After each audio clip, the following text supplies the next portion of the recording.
get these as the helping requires to take care. Because at times the train takes it to the same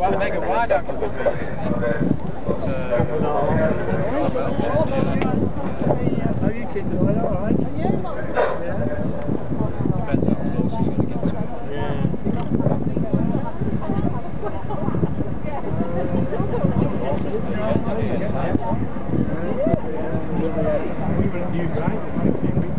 Welcome to those who've joined us. Welcome aboard the Royal Iris of the Mersey. Doing things a little differently this afternoon. We have to because we can't call in at Liverpool anyway, but we're taking the opportunity to give live commentary and feature very much the Cunard story, because it is a special day. Queen Mary II, the largest liner afloat, is with us for one day.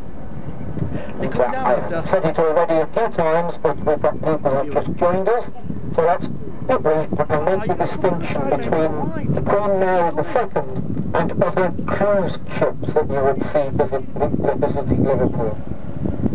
Queen Mary II has been specially designed as a transatlantic liner. Absolutely gorgeous now. That is why she is 150,000 tons in weight. The steel plates are extra thick to withstand the rigours of the Atlantic storms, particularly the North Atlantic. Cunard story begins on the American Day of Independence, 1840, 4th of July, and their very first paddle steamship, Liverpool, little ship, only a couple of times the size of the one we are on, went out from Cunard to Liverpool with the first 65 passengers.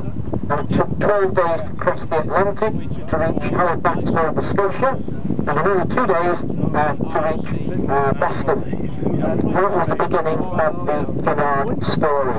Won't go into all the detail at the moment, but I think that's where we begin, and what we are looking at today is the update on that story of how in 1997, when the Cunard Company changed hands and was acquired by Carnival, they were noticing the tremendous new interest in the voyages of the passenger liners. It was all to do with the success of the film Titanic. Rather strange that we find this. I mean, it was a sad story, the Titanic, and it had a 3-day life, as you know. And we didn't sail from Liverpool, we didn't have the chance to see her, but she had strong Liverpool connections. And a lot of the crew of the Titanic had actually been transferred from Liverpool to join the new ship in Southampton. Well, as the film was a tremendous box office success, it caused Carnival to start thinking. And they knew full well that the QE2 liner that they had for the transatlantic run was coming near to the end of its life. And they began thinking seriously about what to do to replace her. And what we see in front of us now is the result of that rethink.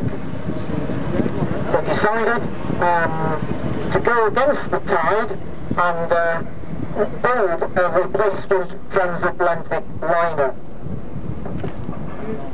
The QM2 will see it, we hope, for another 30 years, something like the QE2. And the QE2, by the way, is the only ship ever to have completed 5 million nautical miles. I might find time to say a little bit more about the QE2 before we have finished. But you're looking at the world's largest, tallest, heaviest, longest cruise liner. That is what makes the distinction between this ship and the rest of the cruise ships that come. And there are bigger cruise ships that Liverpool hasn't seen, and I have been saying over a year or two now, we are unlikely ever to see. The freedom of the seas, or the oasis of the seas, with 6,000 passengers. I've said there's no way we will be able to cope with that number of passengers arriving and coming ashore. And what has happened in the last week? This is the last day of our river festival. But when the river festival began a week ago with the arrival of Queen Elizabeth, Cunard made the statement that they were looking to the possibility of celebrating the 175th anniversary of the Cunard Company and its first sailing from Liverpool by bringing all three queens into Liverpool at the same time and the same day.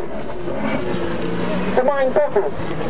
But if it should materialise on that day, 4th of July 2015, we will be looking at the QM2, the Queen Victoria and the Queen Elizabeth.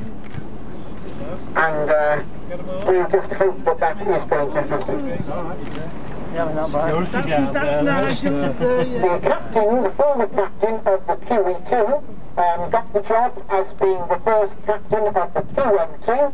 He was very happy to delay his retirement to oversee the completion of the QM2 and operate its first voyages. His dad had been a Cunard captain also. The name Warwick is very famous in the Cunard history.